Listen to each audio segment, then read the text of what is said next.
Today we're going to be shooting an origin story flashback of how Freya and Abe met and how Joe and Abe started a bit of friction early on in their relationship. It's a kind of comedy of errors. They meet in this kind of misfired, awful way, so they get off on the wrong foot from the beginning. Joe's been actually going through this awful thing in the background where she's found out her grandmother died and has walked into this pub to see her best mate who let her down, now having a drink with Abe, who then becomes her. The whole reason she moves away from Canada and is about to become her husband. So it's the setting up really of the dynamic that played out in series 1 and then gets played out even more deeply in series 2. It's a really nice chance to sort of see in that sort of classic way of where it all began for them. We also get a very early sort of idea of the Abe and Joe dynamic and how they sort of quite clumsily meet for the first time as well. So this particular flashback today is very much about, you know, the sort of the very beginning. It's a comedy drama series which follows a disabled woman who moves to the UK to marry a man who's older than her. And her disability means that she requires 24-hour care. And so when she has trouble finding a PA that she likes, she hires her chaotic best friend to do the role. There's a third person there all the time, which has an impact on the relationship. So the show is about how her and Abe navigate that. It's sort of a love letter to female friendship, although there's a narrative that runs through it that is a kind of marriage and a proposal, and obviously Freya's relationship with Abe. But I think the coat hanger is the female friendship and the kind of compromises that have been made over time, the love, the kind of battles they've had around just their innate love for each other, but also what comes from having a friendship that was like once a kind of paid arrangement and the fallout from that. This series, we've just really pushed more into our characters and tried to offer up some really big, really funny set pieces, like a big proposal sequence and a big hen do. And the series is set amongst the backdrop of a wedding. So we've got some really nice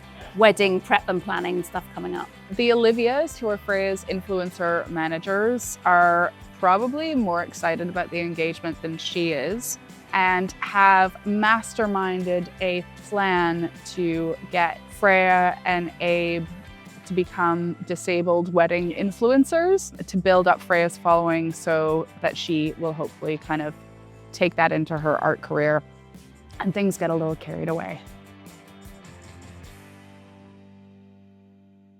At the start of the series, we find Freya really feeling the absence of Joe in her life and back into the routine of having Ty, her very colorful personal assistant, around.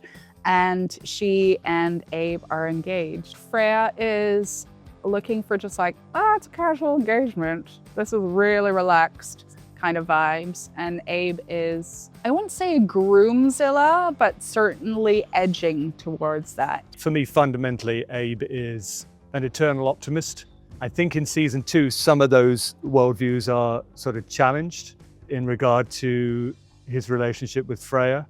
I think in series 2, at the beginning at least, we start to sort of challenge some of those assumptions, and we start to see Abe and Freya in their individual mindsets rather than as much sort of as a sort of a collective force. The character of Joe was described as more Wiznell and I than like Jessa. And I love that movie and I love that character. So that immediately sounded very interesting. And then as we started getting scripts, it was really exciting because it felt like a show about the messiness of relationships and the dynamic between a best friendship where someone is disabled. I'd never seen or read anything like that. It starts with Kyla and I kind of excavating anything in our life that we think might be unique to our experience or a disabled experience. We look for things that are like very vulnerable. We kind of challenge ourselves to go deep, embarrass ourselves, find things that feel like they haven't been on screen before. And then we overshare them to our entire writing team and then look for, ways that those experiences might be universal. I weirdly have a bit of a history of this show because I nearly made the pilot. The dates clashed, so I knew about it. So I was delighted when it came back to me. I had an innate soft spot for the subject matter. I love, stories that are about, at their core, just about human relationships. The very first time I heard about it, Kyla was this person with this disability, but she was also writing her own story in a sense and acting almost for the first time. So I came from a documentary background, so working with anyone who is coming from authentic, real space and not necessarily a trained actor is always really interesting for me and feels very natural for my kind of progression from documentary to scripted. So for me, preparation is kind of about just getting out of my own way and being loose. I like to sort of come as we sort of block and rehearse for camera. I think particularly more and more in television particularly, scripts are a movable feast and they're always changing. There's a lot of last minute rewrites, there's a lot of conversation. I think I'd much prefer the energy of kind of feeling like you're almost kind of doing it in the moment. I think in comedy, it's probably more organic and we do make changes, and it's about like the balance of what the writer's intentions are, but also what feels right for the actors and what feels authentic. And so my eye is always on authenticity and it feeling natural and believable. So the line run's really useful for that. You sort of find these little beats and you might find funnier moments or just kind of pauses that are required. That's all we're doing really at that point. But in my head, I've already blocked out kind of how we're gonna stage it. But in this instance, it's kind of quite simple because we had to go from like a bar area to an area where Joe had an eye line to Freya. So we sort of have a natural geography and choreography through the scene. It's fast dialogue and there's a lot going on in not many words. So the dynamic of that's really important and it'll really work when we get into those close-ups and we can see everyone's perspective and everyone's point of view of each other as well. I co-created and co-wrote this with Getty. She really takes over the writing, certainly when we're on set, and works a lot with the actors, including myself. Going through the script with the actors before they shoot and then being on standby to hear any feedback, adjust the scene as needed, and just generally sort of overseeing the script, offering some change lines if needed. Sometimes it's a really bizarre thing to do, but we'll write scenes and not realize that I then need to act them out. So yesterday there was a little bit of a frisson with a Smurf. That was, yeah, quite fun.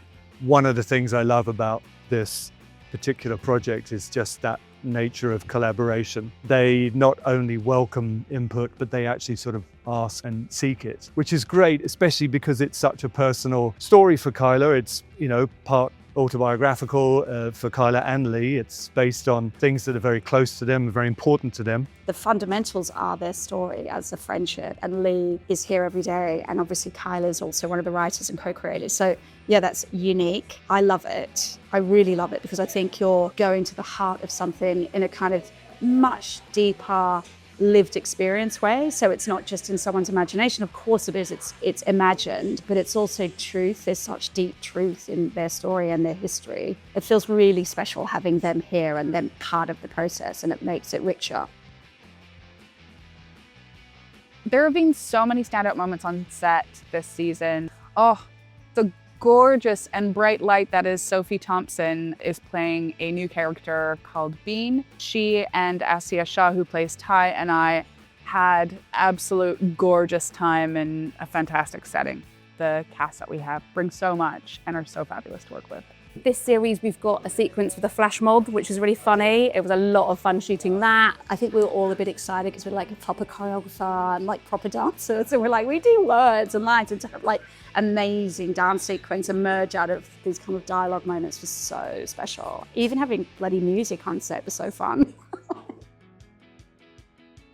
I think the moment that felt really surreal and like, oh my gosh, this is it, or this means something, or we're doing this, was mini flex here. Being in Vogue, the article for British Vogue and photo shoot was just a totally magical day and made the release of the series so exciting.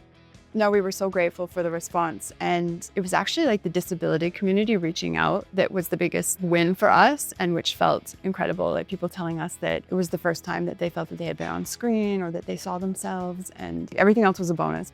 It is a show that is unlike anything else on TV at the moment. It touches on some really important themes and issues like intimacy and independence and ableism. It's really, really funny as well. So it's the sort of show that will break your heart one minute and then have you laughing out loud the next. I think it's just so innately special. I think, firstly, the truth of a deep female friendship, which is kind of like a platonic love affair, right? The true experience, lived experiences they have, the way that through Kyla and Lee, obviously, through their real relationship, are just very naturally representing disability in this incredibly authentic, natural way. It's just really nice to be part of something that you really believe in and love. What we're going for is like, we're wanting the specificity to feel universal. And I think that there are so many people out there who don't see their stories represented or have family members or friends who are disabled. And, you know, I'm a disabled queer person of color, and it is a first.